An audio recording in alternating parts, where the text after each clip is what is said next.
오늘 설교는 혹시 여러분 근심과 고통과 어두움 있는 분들에게 해결을 제시해 주시는 말씀의 설교를 하게 될 것입니다. 우리가 인생을 살아가면서 왜 고통이나 불행이 없으면 얼마나 좋을까? 그런데 여러분, 인류 역사에 고통이 없고 근심이 없는 사람은 한 사람도 없었습니다. 모든 인생과 역사는 이 고통과 불행 속에서 존재해 왔다는 것을 기억해야 합니다. 역사학자 중에 근대의 가장 뛰어난 역사학자로는 영국 출신의 토인비라는 학자를 꼽습니다. 그는 역사의 연구라는 평생의 저서를 썼는데 거기에서 역사를 이렇게 설명을 해요.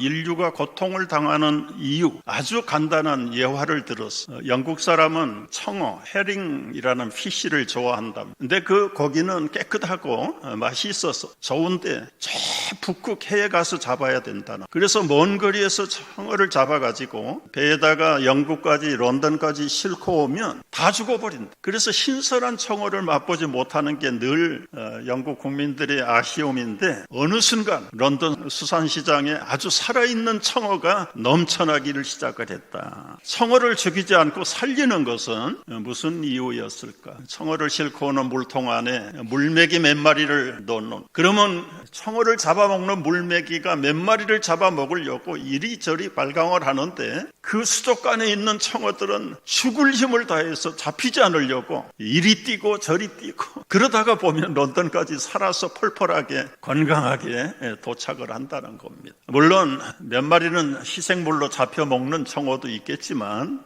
99.9%는 그 물메기 때문에 두려움과 고통과 도전하는 그 악한 세력 때문에 기운이 펄펄하게 살아서 이어간다는 것입니다. 우리 인류 문명을 꽃피우는 토인비가 예수님처럼 떠 있으면 안 됩니다. 빨리 지워버리세요.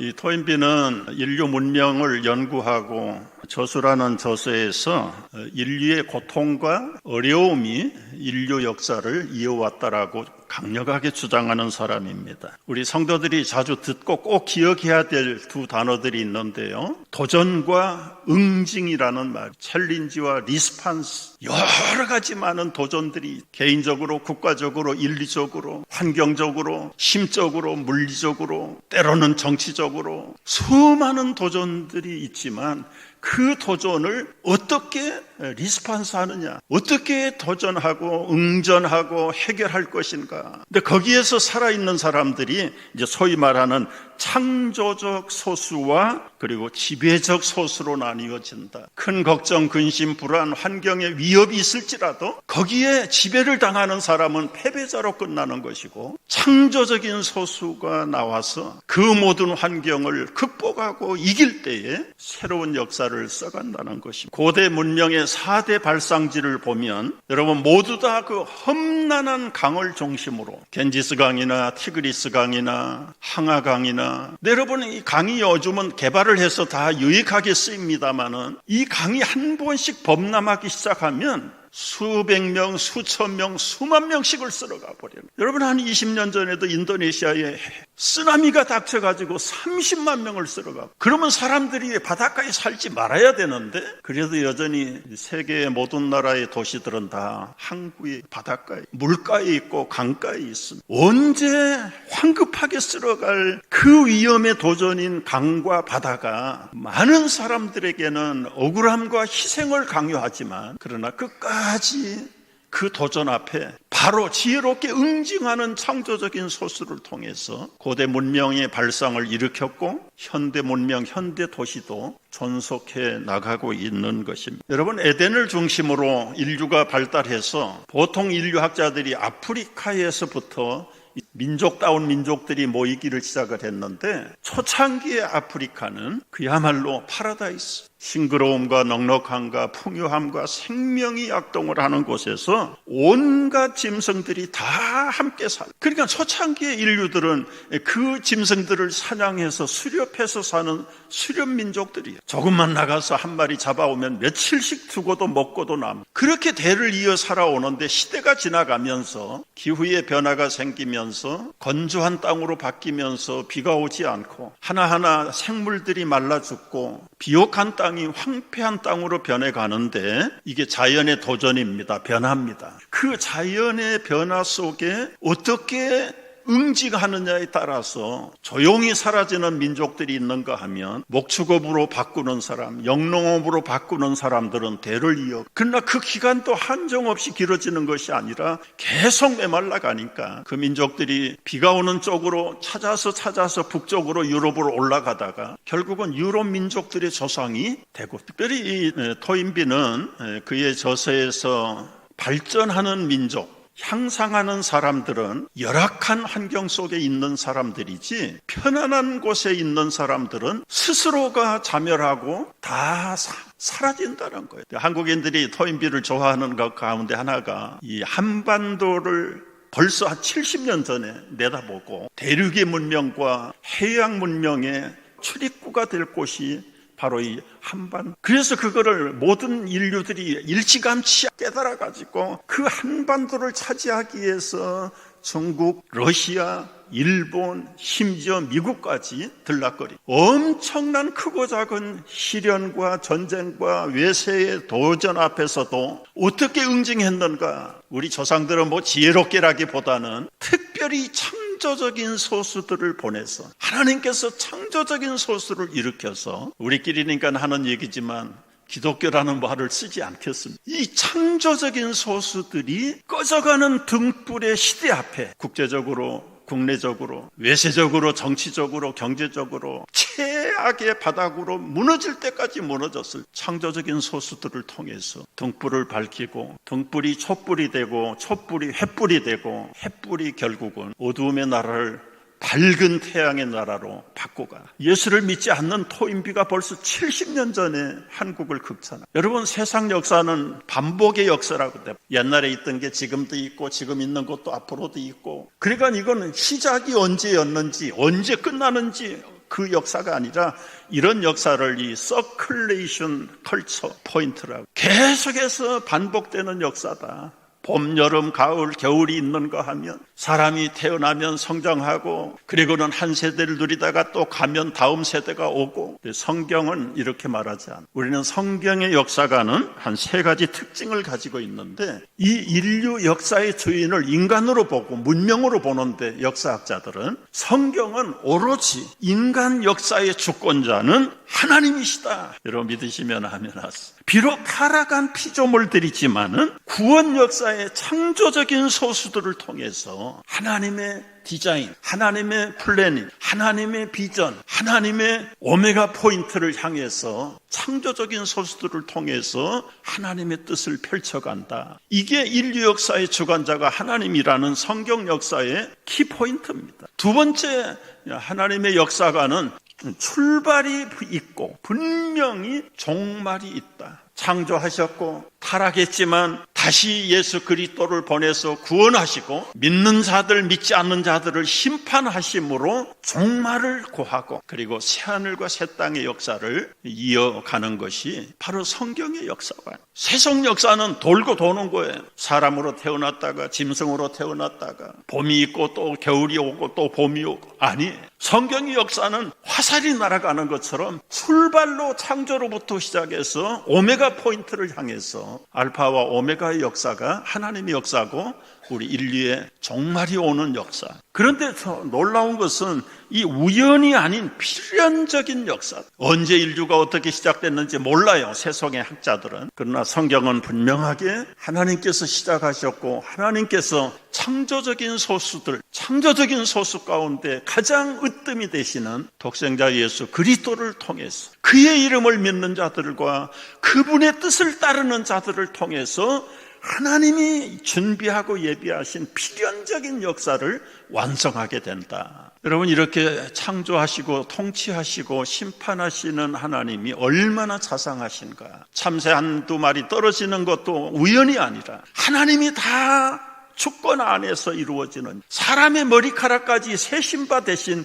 자상하신 하나님께서 여러분이 고민하는 그 고민, 여러분이 당하는 불행, 고통을 왜 모르시겠나? 그러면 아시면서도 내 불행과 고통과 근심을 쉽게 해결해 주지 않는 이유는 또 무엇인가? 말씀대로 그것을 통해서 오히려 창조주요 통치자요 심판자가 되시는 주님을 철저하게 의뢰하게 하시려 우리 인생의 숙제를 맡기신 것이 때로는 크고 작은 고통과 근심과 불행한 일들이, 그래서 우리가 이 전체적으로 성경의 역사관을 알고 하나님으로 시작해서 하나님으로 끝난다면 여러분 벌써 문제는 해답을 찾아버린 거예요. 문제가 없는 인생은 문제가 없어요. 그러나 역경과 어려움과 고통을 당할 때 왜 내가 이렇게 될까? 그거는 아름다운 해답을 준비해 놓으신 주님을 알게 하시려고 하신 거예요. 여러분, 결론을 아는 사람은 과정이 중요하지 않습니다. 아무리 힘들고 아무리 뼈저린 고통을 당해도 해피엔딩으로 끝난다는데 뭐가 문제입니까? 그 당시를 참아가고 고통을 감내하는 것이 좀 힘들긴 하지만은, 그러나 여러분, 고통해 보지 않는 사람은 성취의 기쁨에 감정도가 떨어져요. 아무것도 없는 사람이 받았을 때 99가지를 가졌는데 하나가 모자라는 사람에게 하나를 채워준들 그렇게 만족하지 않습니다. 우리 예수님은 이것을 알게 하시려고 요한복음에서 나타나셔서 사역을 하셨는데, 요한복음을 대충 이렇게 훑어보면 그렇습니다. 우리 1장에는 태초의 말씀으로 계셨다, 당신이 말씀이었다, 창조주였다. 그런데 그 말씀이 육신이 되어 오셨다. 영어로는 인카네이션인데 여러분, 그 육체라는 게 카네이션, 그 안에, 그리고는 태어나셨다. 말씀으로 계시던 하나님이 인간의 육체로 태어나셨다. 그 라틴어가 인카네이션, 성육신, 거룩하신 하나님, 형체가 없는 하나님이 사람의 모양으로 이 땅에 오신 분이 예수님. 이 요한복음 1장에서는 메시아로 오신 예수 그리스도의 아이덴티티를 분명하게 선포해요. 태초에 말씀이 계셨고 나는 그 말씀이 천지를 창조할 때 하나님과 성부와 성령이 함께 창조했다. 그런데 때가 돼서 말씀이 육신이 되어 이 땅에 거하심에 독생자의 영광이 충만하다. 2장에 가서는 사람으로 오신 예수님이 100% 사람만 아니라 100% 하나님이라는 사실을 보여주기 위해서 물로 포도주를 만들어서 증명을 해준, 이런 영적으로 육체적으로 오신 예수 그리스도가 특별한 하나님이시고 사람이기 때문에 이 예수 그리스도를 아는 길은, 통하는 길은 born again 하지 않고는 알 수. 그래서 요한복음 3장에서 거듭남을 강조하는 것. 세상에 우리가 가지고 있는 어떤 인식을 가지고 우리의 인간의 마음을 가지고는 예수님을 만날 수도 볼 수도 하나님 나라도 갈 수 없다. 죽었던 우리의 영혼이 다시 born again 해야 돼. 다시 태어나야 된다. 3장에서 이 거듭남의 교리를 강조하신 이유가 이제는 저 차원의 인생들이 그 차원의 하나님과 하나가 되기 위해서는 거듭남이라고 하는 채널을 통해서만이 가능하다. 그리고 나서 이제 구체적으로 첫사람, 영생과 절단되어 있는 사마리아 여인을 만나서 물동이로 인간의 해갈을 하는 것이 아니라 생수의 근원이신 예수 그리스도를 영접함으로 우리 인생의 목마름을 해결하고 하나님의 영원한 생명에서 하나가 되어지는 그 이그젬플을 사마리아 여인을 통해서 보여. 그리고 나서 이제 5장에 가서는 오병이어의 사건을 베풀어. 사람이 떡으로만 먹고 사는 것이 아니라 궁극적으로 이 떡을 주시는 분도 하나님이고 하늘떡을 먹어야, 그 하늘떡이 누구냐? 말씀이 육신에 되어 오신 예수 그리스도, 나를 먹어라. 여러분, 식인 인간처럼 사람을 뜯어먹으라는 얘기가 아니라 거듭난 사람으로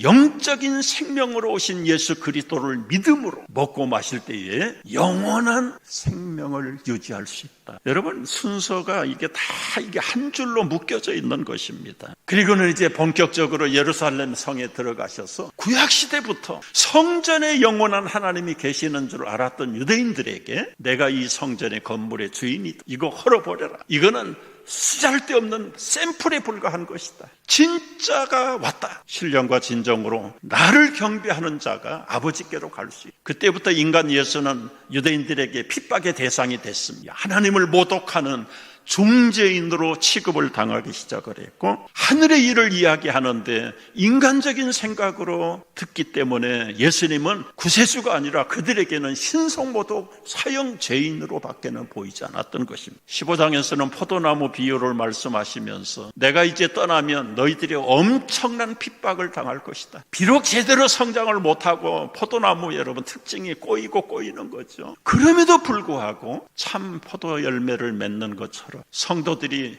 포도나무처럼 그리스도와 붙어서 연합해서 열매를 맺어야. 그리고 16장에 들어가서 이제 마지막 만찬하심, 마지막 이 땅에서 식사 시간을 통해서 그 제자들에게 4장의 길고 긴 최후의 설교를 하시. 내가 아버지께로 갈 시간이 얼마 남지 않았다. 내가 떠나는 것은 너희에게는 슬픔이 되겠지만 그러나 내가 떠나지 않으면 너희에게 유익이 없다. 그러면서 오늘 말씀을 하시는 거예요. 16절 말씀 보십시오. 조금 있으면 너희가 나를 보지 못하겠고 또 조금 있으면 나를 보리라.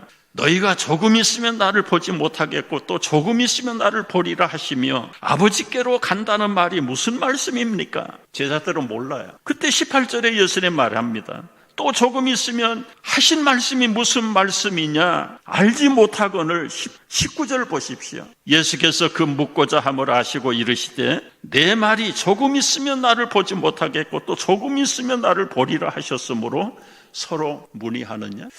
이 짧은 구절에 조금 있으면 7번이나 반복됩니다.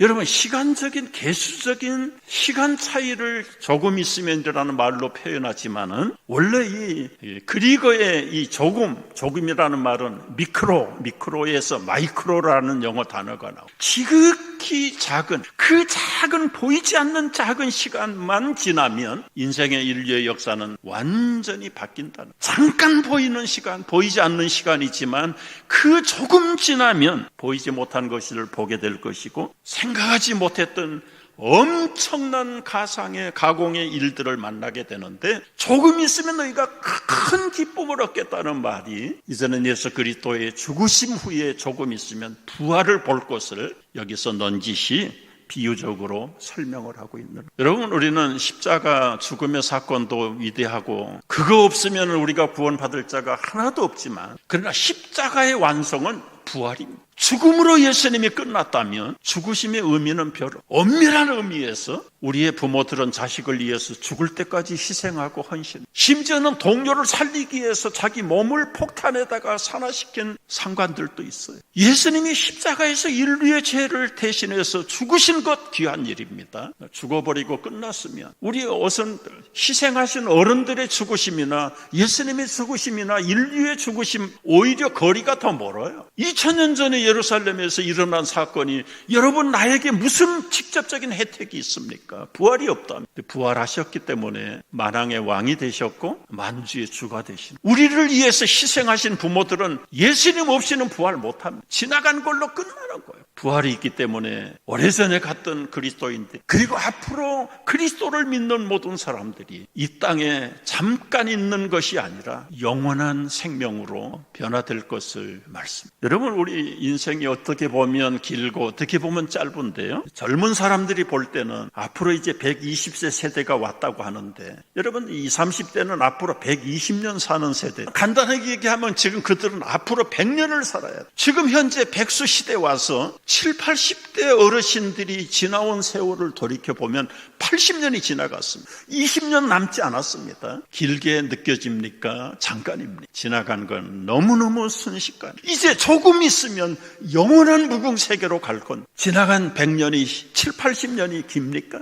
언카운터블 영원한 포레버 라이프에 비하면 이거는 미크로, 아주 작은 찰나에 불과한 것이. 어린아이가 맨살에다가 주사를 넣을 때 소스라치게 까무치는 아이들도 있지만 어떤 아이들은 꾹 찌르면 눈 껌뻑하면 끝나버리. 시작과 처음을 알고 하나님이 우리 인생의 창조요 진행자라고 하는 사실을 믿는 사람들이라면 여러분이 당하고 있는 근심, 고통, 불행의 문제는 조금 있으면 끝나버려. 오히려 그것을 어떻게 창조적인 소수처럼 잘 응징하고 도전해 우리가 임할 것인가, 가장 용감하지만 가장 약한 세상 처세법이 예수 믿는 겁니다. 패기가 넘치는 젊은이들이 볼 때는 아니 사회가 국가가 가정이 인생이 그렇게 도탄에 빠지고 어려운데 골방에 들어가서 기도하는 게 무슨 힘이 있겠나. 나가서 한번 외치고 골기라도 하고 데모라도 하고 사회를 뒤집어 엎어야 되는 거 아니냐. 시대별로 그런 사람들이 많이 역사를 뒤집기도 했어요. 그러나 배후에는 이런 보이지 않는